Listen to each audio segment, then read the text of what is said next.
Well, welcome back to my ministry. I'm your host, Nurse Alois. This video is going to be really different. I'm going to dive into colorism, hair texture, and not playing favorites as I experienced with my children. But I want to start off by showing you my grandmother.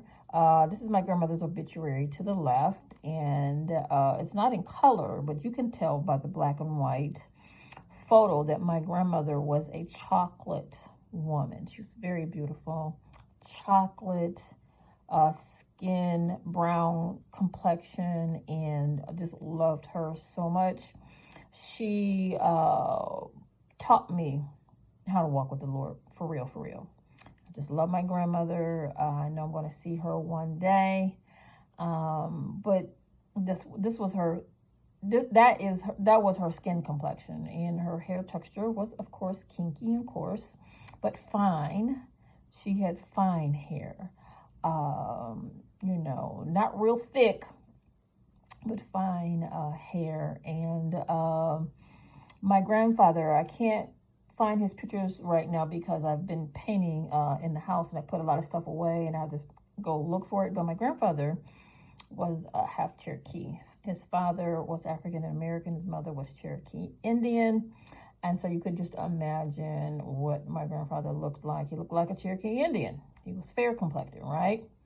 With that beautiful, fine, curly, Indian hair texture. I used to play in my grandfather's hair all the time. He used to let me just play in his hair. Okay, so the hair texture and the skin tone between my grandmother and my grandfather created chocolate babies, caramel babies, and different skin tones.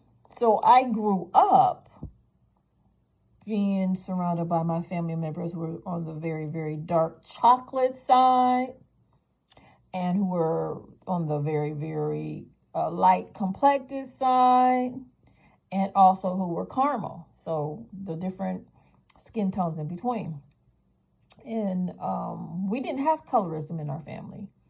We were taught to love each other and to pray for each other, and one skin tone wasn't better than the other skin tone, and one hair texture wasn't better than the other hair texture. That was ridiculous, to our family. You just loved each other, right? And so this picture right here, the woman in the blue, is a picture of my mom. My mom took the skin tone of my grandmother. Okay, she took my grandmother's skin tone, chocolate, dark, beautiful black woman. Do you understand what I'm saying? And so I just want to make it very clear that there was no colorism in my family. And again, we had all different types of skin tones within my family, between my grandmother and my grandfather having children together. The skin complexions and the skin tones and the hair textures were all completely different. And so we just loved each other for who we were, right? And so now my dad, he's Creole. His dad was African American. His mother was Creole.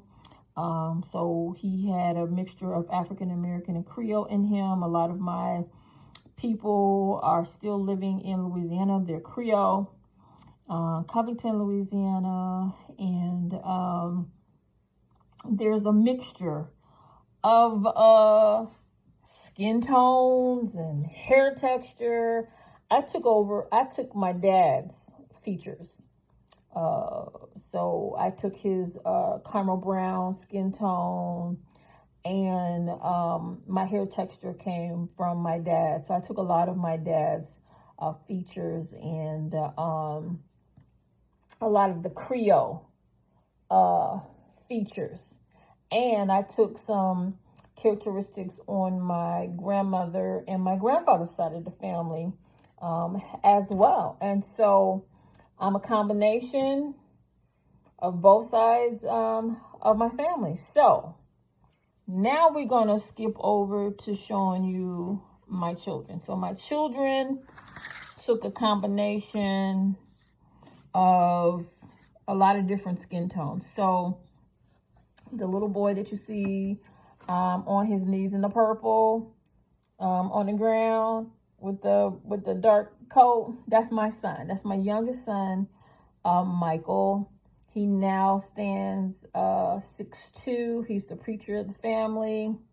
He's my youngest son, and as you can see, he took on a brown skin tone. Okay, I'm going somewhere with this. Just hold on 1 second. So here's a picture of my baby girl. That's my youngest son as well. You know, I used to take my children on vacations every year. Their favorite place to go was, of course, Disney World. And so every year we were pretty much on a darn airplane going to Disney World. And so that's my youngest son as he, you know, started to mature and grow up. You can see his skin tone, but he has locks, meaning his hair curls up and it rolls in. It's just big, thick locks. When his hair grows out, he has locks in his hair. Just big ringlets, circles in his hair. And so he, you know, his hair texture was different from mine. It was different from my daughter right here. That's my youngest daughter. That's Ashley. And she's, you know, a grown woman now, but you know, look at her skin tone. She has more of a caramel skin tone. I'm going somewhere with this. The reason why I'm pulling all these features out is because I'm trying to share a thought with you. Just hold on and just go with me on this. And so here's another picture of different members of my family. There I am on my knees, you know, in the black, smiling. Look at my son to the left, my oldest son. Look how chocolate he is. He's always been thick. He's always been chocolate, deep, dark chocolate. And I love him with all my heart. And right next to my son in the white shirt standing up is his sister. That's my daughter, my oldest daughter. And she's always been bright, okay? You can't really see her complexion well in this lighting in the picture. But if you were to see her up close and personal, she's very bright. She came out bright, looking very, very bright. So she picked up some of her DNA, you know, within the family.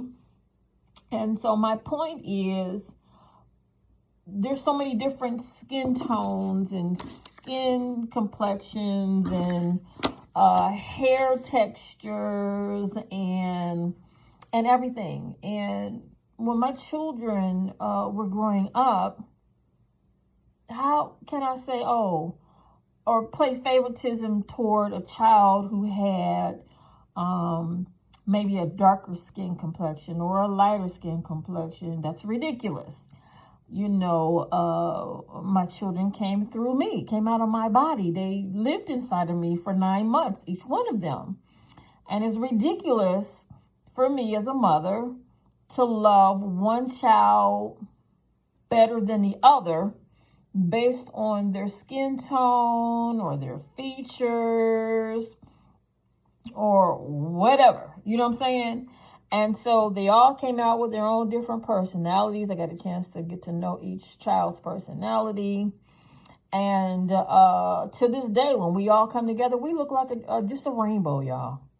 We look like a rainbow. Now, inside of my family, which you don't see in this particular picture, first cousins. I have first cousins who are Japanese and African American. I have Caucasian cousins in my family. I have Caucasians who are, um, half African American, half Caucasian. We have a little bit of everything in our family. So when we come together for Thanksgiving, like we used to in the past, I haven't done it. I haven't gone there a couple of years, but when we come together, if we're all seated at the table together, it looks like a big rainbow. It's like different cultures, different tribes, different hair color, textures, different skin tones, different cultures, but we're family, right? And we just learn to love each other. That's just how I was brought up. That's how I was raised. So I'm saying all that to say to you that I'm very aware and I'm very sensitive toward behaviors and attitudes of bringing a distinction or thinking that someone is better than someone when they're not. And I'm going to tell you why. Because I was working with my mom. I shared this testimony with you guys before. I'm going to bring her picture back up. I was working with my mom many years ago to help her, clean out her body. And as I was helping her and as she cleaned out her body, God gave her extra 20 years. He blessed her with 20 more years of life. And she still would have been here today if she would have opened up and shared with someone. It didn't have to be me. It could have been anybody that she was struggling in a specific area, but she didn't want anybody to know. My mother's very private, and I respect her privacy, and people have a right to be the way that they are, and I respect that. And so I never did cross that line with her, but she still would have been here if she would have told someone she was struggling in a specific area. But God blessed her with an additional 20 years of life. And thank God for that, because we were able to restore our relationship and partner together in ministry and do a lot of great things for God, okay, and as mother and daughter. So I praise God for that. But I remember working with my mom, and after she cleaned out her body and everything, she told me something that was so precious. And I want to share it with the world, because maybe you might be thinking like this and it might help you in some kind of way.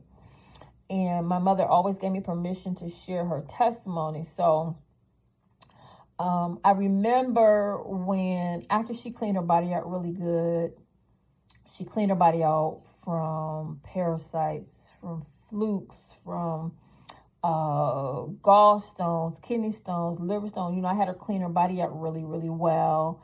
I didn't know about the mucoid plaque at the time, but the cleansers that I did know, I shared with her, and she began to clean out her body one by one. She began to change how she was eating, and then God removed all of the diseases that were inside of her body. I shared this testimony before. He removed those different diseases that were in her body, and then he added on 20 more years for my mom. So I wanted to make sure I highlighted that and shared that with you. But she told me something. She said she started to notice changes in her features, changes in her face, in her appearance. And she told me that for many, many years, she did not feel like she was beautiful. She just felt like she had some other skills going for her, things that were good, and she leaned on that, but she didn't think she was a beautiful woman until God began to enhance her beauty when when she got a hold of the knowledge I was sharing with her, and she began to clean out and clean her body, because there's like a natural health glow that will start from the inside of your body and work its way on the outside. It'll just be like such a natural health glow. She not only did God remove all of the sicknesses and diseases out of my mother's body, but he restored her strength like the eagle. And she began to go like mountain climbing and hiking and all kinds of stuff. Not mountain climbing, hiking. She began to go hiking and doing all types of activity to promote endurance and strengthen her body. She's always been an active person, but I saw her take on new challenges. Her confidence. She's always been a confident woman, even with her admitting to me that she didn't feel beautiful. And it was probably because it was related to not feeling good inside of her body. You know, when you don't feel good inside of your body because you've got maybe active diseases in your body, and you've got parasites in your body, and you've got stuff in your body that should not be in your body, you're not going to look your best. You're just not. And so once she cleaned out her body and she began to see her natural beauty enhanced, y'all, my mother entered the Miss Georgia Senior pageant. That's how confident she felt in herself. That's how good she felt with herself. And she was just so happy that the diseases had left out, her body. And so I want to encourage everybody, use your words carefully. Be sensitive to the heart of God when it comes to talking to people, communicating with people, and how you behave with people. Make sure that you love everybody. Doesn't matter what their skin tone looks like, what their hair texture looks like, whether they have makeup on, whether they don't have makeup on.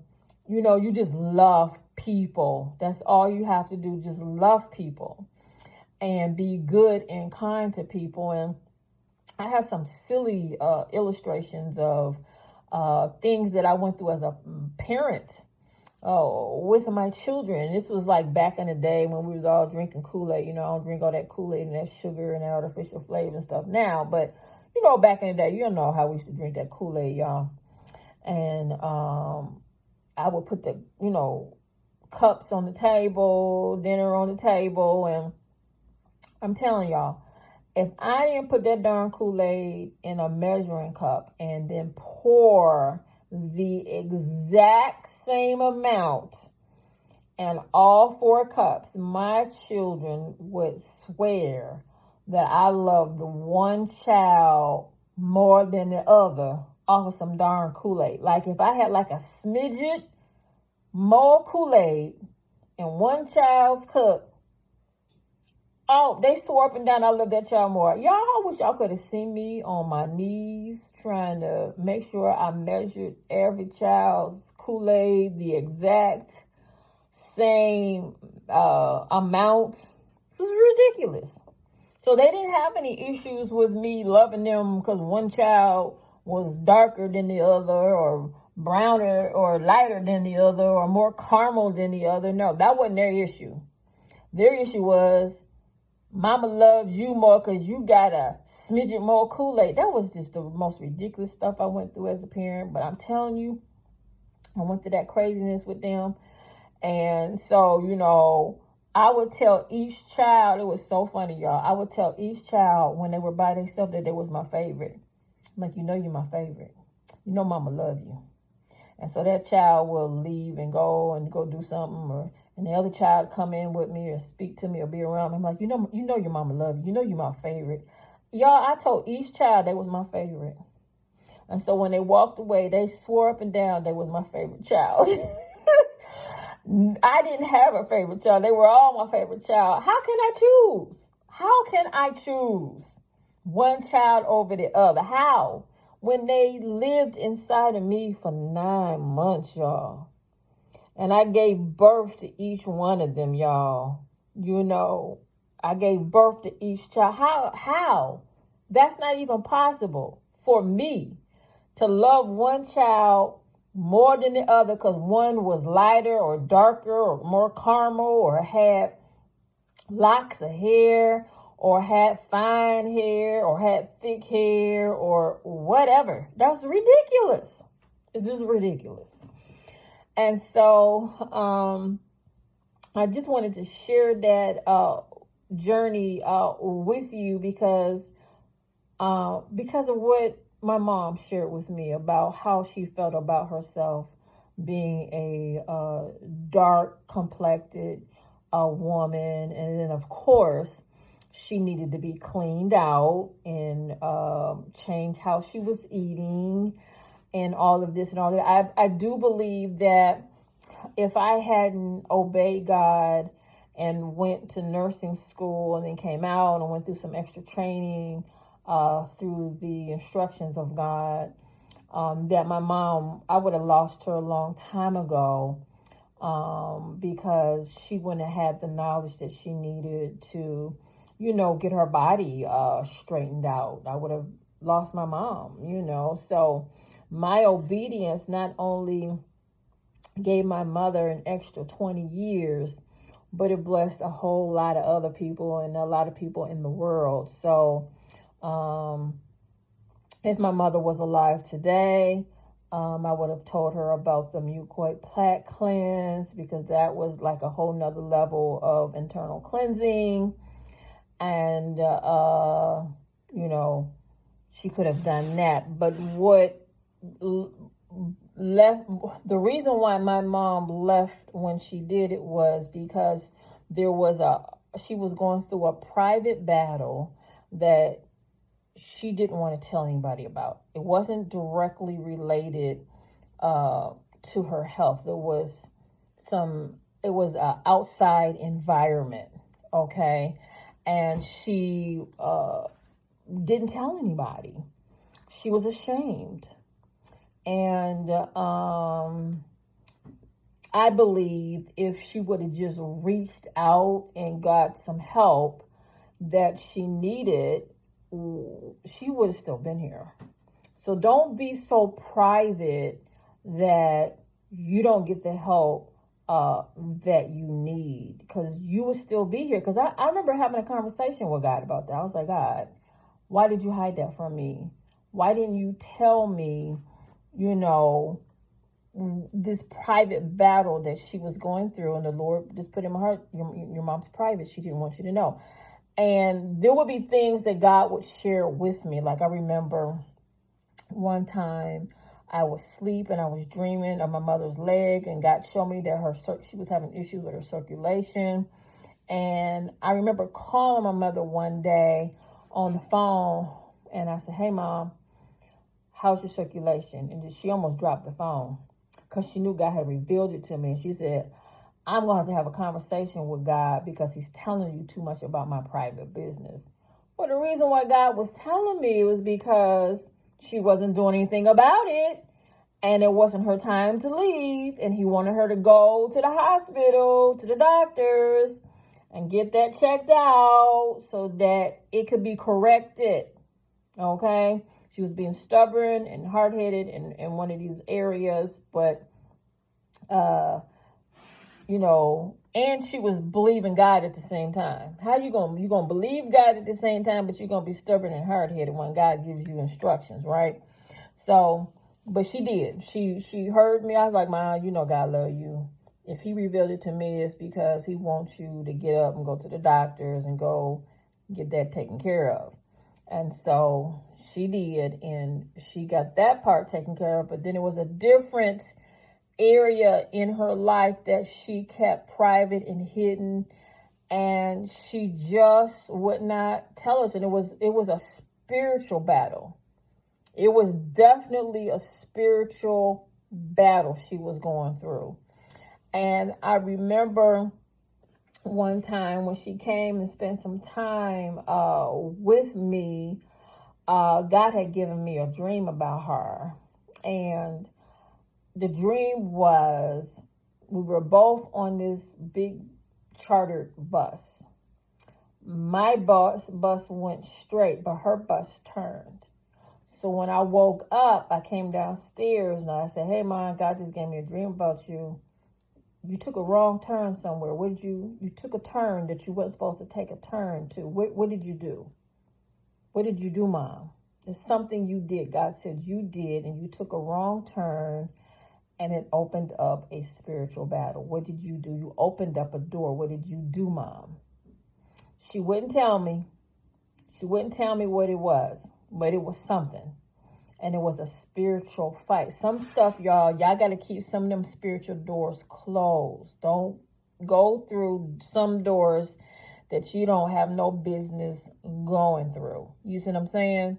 Make sure that you stay on the word of the living God and you keep doors closed, because it affected her. Whatever door that was, it affected her spiritually. And you got to be careful with stuff, y'all. Got to be very, very careful with stuff. But God gave me 20 years, extra years to spend with my mother, and we had a beautiful time and a good time. And she was definitely talking to God and walking with him. She just didn't know how to handle some spiritual battles that she was going through. And it's good to have people to cover you in prayer. And it's good to tell people what you're going through, so that people can help navigate you and help show you what to do. Because it's just easier to do that. And I remember when she was getting ready to go home to be with the Lord, God gave me another dream, and I saw the whole entire family in a limousine. And then I saw my mother step out of the limousine, and the spotlight hit her, and she had on this beautiful, beautiful, beautiful green dress. And I remember calling my mom, and I was like, "Hey, Mom, God gave me a dream about you. This is what he said in the dream." I'm like, "Mom, are you going somewhere? Are you leaving me?" And she was like, "Well, I got a few things in the iron that some people want me to do, but I'm going to have a talk with God about that trip. I'm going to have to talk to God." Because, God was preparing my mother that she was getting ready to leave. He was preparing me that she was getting ready to leave.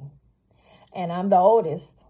And so all of the responsibility fell on me to handle her services and everything. And it was so kind of God to prepare us. He prepared me. He prepared my mother. I think it was like a day after or 2 days after God gave me that dream, she was gone, y'all. And everybody has an appointed time. Everybody has an appointed time when they gonna leave this earth. Everybody has an appointed time, y'all. Everybody. And so it was so beautiful how God did that. But I do know that if my mom would have reached out and said, "Hey, I'm going through something. Can you assist me? Can you help me?" Y'all, we would have stepped in with the quickness and helped her, no judgment zone. Because I told her, I was like, "Mama, whatever it is you're going through, I will not judge you. I will only help you, Mama." But what she was going through had gotten so out of control and out of hand. She did not want me to see what she was going through. She didn't even want me to see it. She wanted to, just do things her way, which she did, and I respect it. But man, I'm just that type of daughter. I would have done anything to, be a blessing to my mother. But I wanted to share this information with you so that, when it comes to humanity and communicating with people, especially on my social media platform, I pick up on all kinds of stuff. I pick up on superiority attitudes. I pick up on people having a bad self-image of themselves. I pick up on people thinking that they're better than another culture because of maybe how their hair texture is or their skin tone, and all of that is just a bunch of buffoonery. It's just craziness. And so when I spot that kind of foolishness, and it's also wicked, I will make a comment on my social media platform, because those types of behaviors and comments and attitudes are not welcomed on my social media platform. It's the opposite of healing. It's very wicked. It's very evil. And you are beautiful the way that God made you. Whatever your hair texture is, it is a part of a godly characteristics of God. If your hair is woolly, like mine is, my hair is very thick and woolly. You have a godly characteristic of your Father in heaven. The features that you have on your face, on your body, it was created by God. You are fearfully and wonderfully made by your Heavenly Father. No matter what you look like, how tall you are, how short you are, the color of your eyes, your skin tone, whatever. You are naturally beautiful. And I say naturally beautiful without a stitch of makeup. So however you wake up in the morning, plain face, no makeup on your face, I want y'all to start looking in the mirror and just accepting yourself for how you are, how you look. Because if you embrace yourself and accept yourself, the world will accept you. If you don't embrace yourself and accept yourself, how's the world going to accept you? You see what I'm saying? So, and then if you clean your body out, eat right, get your essential nutrients in, man, your natural beauty will just automatically just rise to the top. And you'll feel good inside of your body. And then the beauty will be seen on the outside as well. So I wanted to dive in, get into like a conversation, a deep conversation, to spark conversation and to encourage healing. Because if you have those attitudes that you're less than, or you don't deserve it, and all this stuff that the world puts out there on people, then you're going to look at yourself a certain way. You're going to have a bad self-image about yourself, and the devil's a liar, and the truth ain't in him. You are beautiful with your kinky woolly hair, with your dark black deep chocolate skin tone, with your caramel skin tone, with your Caucasian skin tone, with your brown skin tone, whatever color skin tone you have, you are beautifully and wonderfully made. And don't you let nobody else tell you nothing different. Okay? You do not, I'm telling you women, you do not. If you accept yourself, and you clean out your body and everything, you're eating right, you don't need makeup. Because makeup is covering up the beautiful features of God. I can see you wearing it on special occasions, when you get married, stuff like that. But every day, just be you. Be who God created you to be. I know this message is not popular because the world tells people to be fake and phony and to cover up and wear a mask. I do realize this. And then people can't see you. How we going to see you when you all covered up with the makeup? People need to see who you are. So this is Prophetess Nurse Lois, bringing healing to the world, pulling down negative strongholds, teaching people how to communicate with each other and to be a blessing one to another. This is Nurse Lois, coming to you from Lois Banks Ministry. God bless you.